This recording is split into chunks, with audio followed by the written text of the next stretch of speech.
Bom dia, começando mais um Cristianismo Sem Religião. Como sempre, eu abro uma página aleatória da Bíblia e eu vou lendo os versículos e vou fazer uma exposição, né, do que eu entendo da passagem, de acordo com os meus conhecimentos, também tentando fazer algum tipo de ligação entre a filosofia e a psicologia. Esses capítulos, como eu falei, são abertos aleatoriamente antes de eu começar a gravação aqui, e eu não leio eles antes. Hoje caiu Josué, capítulo 17, ou seja, abrimos aqui uma passagem do Antigo Testamento. É necessário que se faça um adendo, né, aqui uma breve exposição em relação a Antigo e Novo Testamento. Bom, basicamente, né, falando a grosso modo, o Antigo Testamento é antes da vinda de Jesus Cristo e o Novo Testamento é a partir da vinda de Jesus Cristo, contada a vida de Jesus pelos apóstolos. E depois vai além disso, né, vai além da vida de Jesus. A gente tem também as partes, por exemplo, do apóstolo Paulo, né, que foi escolhido já depois da presença física de Jesus na Terra. A gente tem o apóstolo Paulo, que foi escolhido depois como apóstolo, né, e também por Jesus e continua a obra, né, com novas reflexões e tudo mais. Até alguns debates também teológicos apresentados, né, entre eles os apóstolos originais, digamos assim, né, que estavam entre os 12. Bom, a Bíblia também tem algum debate, principalmente no meio evangélico, né, que diz que nós temos que prestar atenção num princípio chamado sola escritura, ou seja, tudo que está na Bíblia está correto, a gente tem que fazer o máximo para seguir tudo que está dito ali. Eu considero que isso é um grande erro porque por diversas discussões que eu entrei com eles, né, com evangélicos, com pastores, então eles estão defendendo um ponto que está, por exemplo, no Antigo Testamento, e você vai pegar o mesmo ponto que foi falado no Novo Testamento, e os dois conceitos parecem contraditórios entre si. Bom, todos acreditamos também no princípio que diz que Deus é um só, ele é um hoje, ontem e sempre, né? E que ele, ou seja, não muda de opinião, né? Mas como você concilia duas passagens que parecem contraditórias? Então está tudo na questão da interpretação. Eu já havia falado sobre isso, eu acho que não custa falar de novo, né? Então, é, a gente tem que, enfim, ter um tipo de intelecto, algum tipo de intelecto para ler a Bíblia. Não dá para você ser analfabeto funcional e ler a Bíblia. Para quem não sabe, analfabeto funcional é aquela pessoa que sabe ler e escrever. Você dá um livro, né, para ela ler agora, na sua frente ela vai ler. Só que você vai perguntar para ela, me explica aí o que você acabou de ler. Ela não consegue, ela não consegue aprender o que ela está lendo. Tá? E há uma epidemia, principalmente aqui no Brasil, disso, tá? Muitas e muitas gente que entram, inclusive nas faculdades e tudo mais, e são analfabetos funcionais. Isso tem a ver aí também com parte educacional, já lá do ensino fundamental, de alfabetização, etc. Enfim.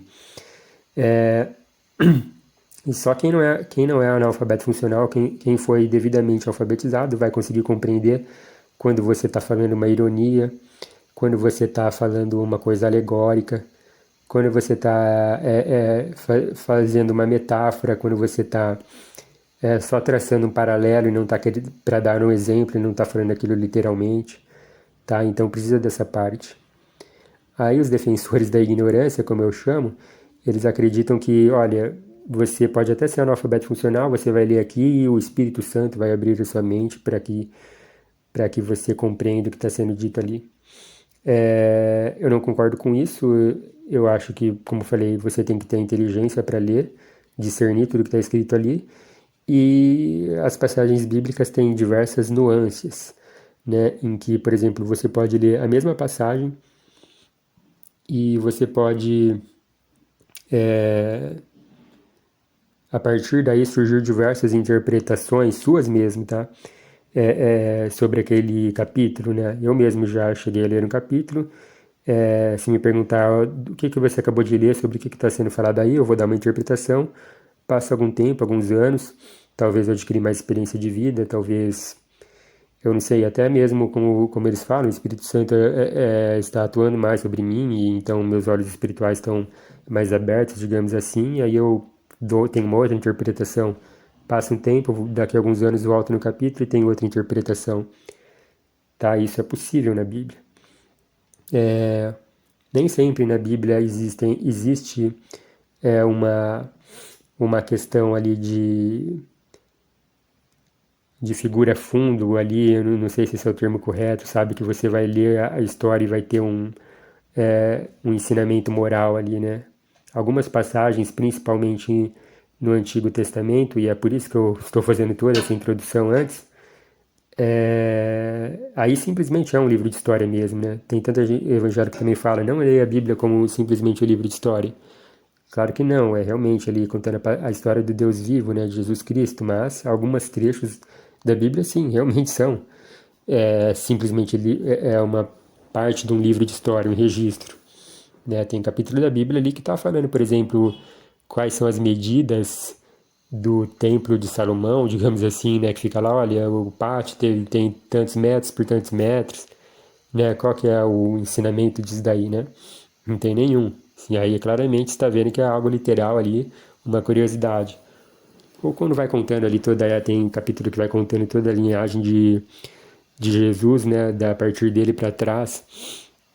É lógico que é para mostrar no final das contas a linhagem de Jesus, descendente de Davi, etc. Mas é um capítulo ali imenso que você não vai conseguir extrair assim um ensinamento moral muito profundo dali, né? E enfim, estou fazendo essa introdução, acho que não sei se ficou claro. Eu vou ler Josué 17 e se for uma dessas passagens que é simplesmente uma questão de história, eu vou parar no meio mesmo, tá? Como eu falei, não sei o que vai ser aberto no dia. E aí a gente só prossegue para a oração e encerra, tá? De qualquer maneira, não vai ser um tempo perdido. Eu acho que toda essa explicação que eu dei pode ter servido de proveito para muita gente. Então vamos lá para a leitura. Josué 17. Uma parte da terra foi dada à tribo de Manassés, por ser ele o filho mais velho de José. Maquir, pai de Gileade, era o filho mais velho de Manassés e era soldado. Ele recebeu as regiões de Gileade e de Bassã. As outras famílias da tribo de Manassés também receberam terras. Foram as famílias de Abiezer, Heleque, Azriel, Siquém, Refer e Semida. Estes eram filhos de Manassés, que era filho de José. Zelofeade era filho de Refer, neto de Gileade, bisneto de Maquir e trineto de Manassés. Zelofeade não tinha filhos, só filhas. Os nomes delas eram Macla, Noá, Roglá, Milca e Tirza. Elas foram falar com o sacerdote Eleazar, com Josué e com os líderes e disseram: O Senhor Deus ordenou que Moisés desse não só aos nossos parentes do sexo masculino, mas também a nós uma parte da terra para ser nossa propriedade. E como o Senhor havia mandado, elas também receberam terras para serem sua propriedade.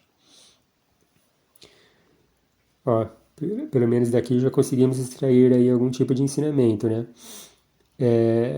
Tem tantas pessoas, não vou nomear o grupo, mas que falam que a Bíblia é um livro machista, é misógino e tudo mais. E, enfim, vejam aqui nessa passagem que era o costume da época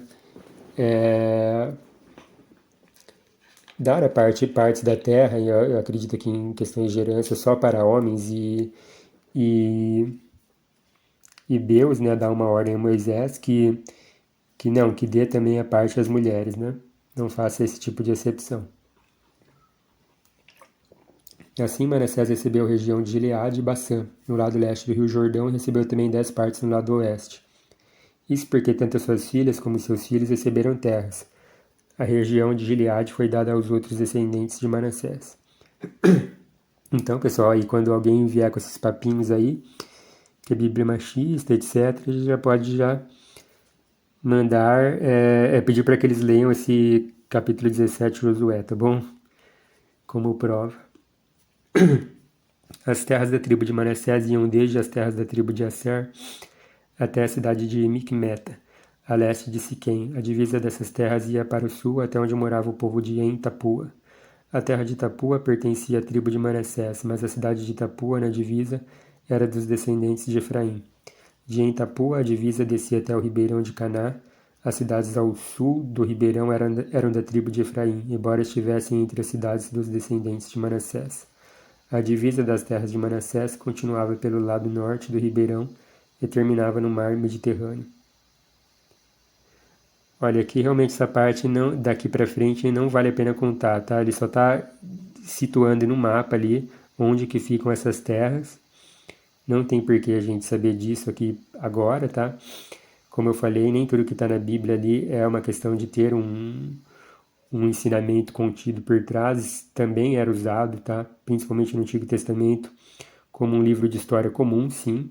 Alguns capítulos eram só isso, tá? Como uma espécie de mapa, como uma espécie de registro histórico.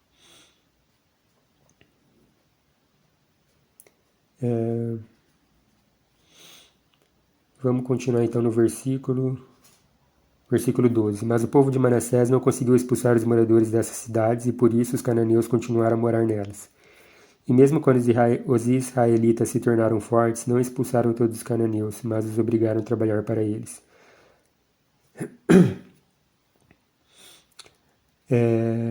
Obrigar a trabalhar para eles, não sei se refere à escravidão, pode ser que sim.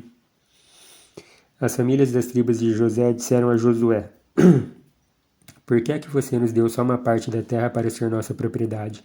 Nós somos muitos porque o Senhor nos tem abençoado. Josué respondeu: Se vocês são muitos e a região montanhosa de Efraim é pequena demais para vocês, então tomem uma parte da terra dos Pirizeus e dos Refaíns na floresta e limpem o terreno. Eles disseram: A região montanhosa não dá para nós. E além disso, os cananeus que vivem na planície têm carros de ferro, tanto os que moram na cidade de Bet-San e nos povoados vizinhos como os do vale de Jezreel. Então Josué disse aos descendentes de Efraim e de Manassés: De fato, vocês são muitos e muito fortes. Vocês não terão só uma parte. A região montanhosa será de vocês, embora seja uma floresta. Vocês limparão o terreno e ficarão com ele de ponta a ponta, pois vocês expulsarão os cananeus, embora eles tenham carros de ferro e sejam fortes. Bom, aqui eu falei, infelizmente não tem esse capítulo não tem um ensinamento muito profundo, tá, em termos morais, etc. É meio que algo típico do Antigo Testamento, embora não estou dizendo que todo o Antigo Testamento é só isso, é só história. Provavelmente esse capítulo está preparando para outro, mas que vai dar novos detalhes, né? De como era o povo naquela época. Mostra um pouco sobre o caráter de Josué, condescendente, cedendo, benevolente, etc. E é isso, tá? Sempre lembrando que há aquela discussão que eu tenho até hoje, por incrível que pareça, de que o que vale mais, o Antigo Testamento, o Novo Testamento, os dois têm importância, mas o Novo Testamento é totalmente sobre a vinda de Jesus, sobre a vida de Jesus aqui na Terra. E algumas questões parecem conflitantes entre mandamentos de Moisés e de Jesus. Você tem que ficar com o de Jesus, obviamente. Isso é bem explicado nas passagens que comparam Jesus com João Batista, em que alguns ainda perguntaram porque estavam acostumados a seguir João Batista, né, quem eles deveriam seguir. E João Batista deixa bem claro, né? Poxa, eu estou aqui falando o tempo todo sobre o Messias que há de vir, que ele vai ser maior do que eu, e depois quando ele vem vocês me perguntam se vocês têm que me seguir ou seguir ele, né? Ou qual tem mais importância, a minha palavra ou a dele? Lógico que é dele, né? E a gente tem essa discussão até hoje com alguns evangélicos, por exemplo, o que vale mais mandamentos, por exemplo, de Moisés, por exemplo, olho por olho, dente por dente, ou mandamentos de Jesus, amar seu próximo, dar outra face, etc. Lógico que vale mais o de Jesus, mas Algumas pessoas gostam de se enganar, né? Para satisfazer o ego delas, né? Os defeitos dela, né? O caráter delas, né? Então é muito mais fácil você tentar ignorar o que Jesus disse, fingir que não ouviu, continuar seguindo o olho por olho, dente por dente de Moisés, porque elas vão ficar mais confortáveis, vão dizer que estão seguindo a Deus, o que está escrito na Bíblia. Então vai continuar falando mal das outras pessoas, continuar perseguindo, se vingando de outras pessoas, né? Percebam que como é muito mais difícil você seguir a Jesus, né? Por isso que ele fala que a porta é estreita, porque você odiar quem te odeia e, e se vingar de quem você não gosta, né? Quem já te prejudicou é muito mais fácil do que você, por exemplo, amar quem te prejudica, fazer o bem para quem te prejudica, né? Etc. E não estou dizendo que, como eu falei, que o Antigo Testamento é totalmente inútil, tudo que Moisés falou é completamente inútil, não. Assim como na sua própria vida existem etapas, né? O apóstolo Paulo falava sobre isso quando eu era criança, pensava, raciocinava como criança, agora que sou adulto, deixo as coisas de criança. E, por exemplo, para você, por exemplo, ler Shakespeare, você primeiro precisa lá aprender beabá, bebé, né, todo abecedário. Então a humanidade naquele ponto precisava conhecer a disciplina, ter noções de justiça, ter noções de ordem, de respeito quanto a Deus, para que depois pudessem ser alimentadas espiritualmente com ensinamentos maiores, como o amor, né? Porque tudo que Jesus falou, está nesta base do amor e de servir uns aos outros e da humildade, né? Então, logo você depreende que um verdadeiro discípulo de Jesus sempre se esforça. Não estou dizendo que ele é, tá? Porque aí parece que eu simplesmente falo que sou e pronto, né? E aí que vem todos esses problemas, essas discussões bobas, né, da nossa sociedade aí, dizendo que todos cristãos são os hipócritas, né? E muitos contribuem para essa visão. Porque o problema não é você ser, então tem que ser humilde, já sou humilde agora. Aceito que sou humilde, sou humilde. Não, isso daí são atos, atitudes que você tem que vencer a si mesmo, que você vai cair, depois você vai continuar. Então, o que caracteriza é só a sinceridade da sua busca em ser como Jesus, né? Os exemplos que Jesus deixou da humildade, de servir uns aos outros, de amar o próximo, né? E aí você vai lá, vai tentando, aí seu próximo vai te enchendo seu saco, sua paciência, e aí demora, você explode. Só que aí o que você faz? Você vai lá e tenta de novo, meu Deus, espero não cair dessa vez, aí o seu próximo enche muito mais sua paciência e você cai. Aí você tenta de novo, tá? Isso que é a vida de um cristão, entendeu? Você perceba que o seu saco, digamos assim, ou o seu balde, ele vai alargando, ele vai aumentando, né? À medida que você vai praticando, cultivando essas virtudes, né? Agora, é óbvio que essas pessoas realmente são hipócritas se o cara pega e fala assim, não, eu sou humilde como Jesus, né? E aí você vai ver, na verdade, na prática, não é. Essas pessoas vivem em negação, em auto-engano. E é uma fonte também de uma discussão com alguns amigos meus, porque eles dizem isso, não, né? Não basta só aceitar Jesus e pronto, acabou. Mas até as pessoas ruins e más aceitam, né?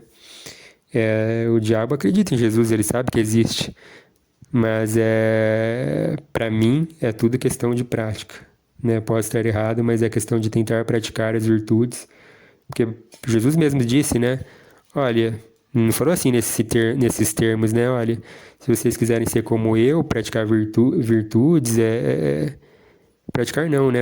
Jesus já tinha essas virtudes, né? Mas, por exemplo, se vocês quiserem servir, seria bom, mas se não quiser, tudo bem. Basta que acreditem em mim. Onde que está isso? Em qual parte do Novo Testamento está nisso? Né? Não, ele recomendava fortemente que as pessoas, né, fossem humildes, servissem uns aos outros, fizessem o que ele fez. Aí existem diversas questões, né? O que dá para ser feito, o que não dá para ser feito, qual é o contexto, como o caso do que se convencionou a chamar de bom ladrão, né? Que dois ladrões foram crucificados com ele, né? E no fim da vida de um ali do lado, ele se arrependeu, né? Parece que as pessoas esquecem desse trecho, dessa passagem. Ele se arrependeu dos pecados e pediu clemência a Jesus e Jesus concedeu, né? Às vezes não dá tempo de você tentar levar uma vida muito cristã, você está ali nos 45 minutos do segundo tempo, e Jesus disse que Deus é tão misericordioso que até nisso, né? Basta com que você se arrependa e acredite no final. Mas, de novo, sempre tem uma condição. A condição é se arrepender, né? E não é achar tudo bonito. Porque tem uns cristãos que eu conheço que ele acha que ele pode pecar à vontade, ele vai lá, ele se confessa com o padre, ou ele vai lá no culto de domingo da igreja evangélica e tá tudo certo, ele tá preparado para mais uma semana de fazer coisa errada, de sacanear as pessoas e depois ele vai lá e ele paga, né? Como se tivesse ido no restaurante, você come a comida, depois você vai lá e paga, tá pago e tá bom, né? É óbvio que isso aí não é o arrependimento verdadeiro. Bom, então eu acho que é isso, por hoje já tá bom e eu peço a Deus que abençoe a todos que estão ouvindo esse programa,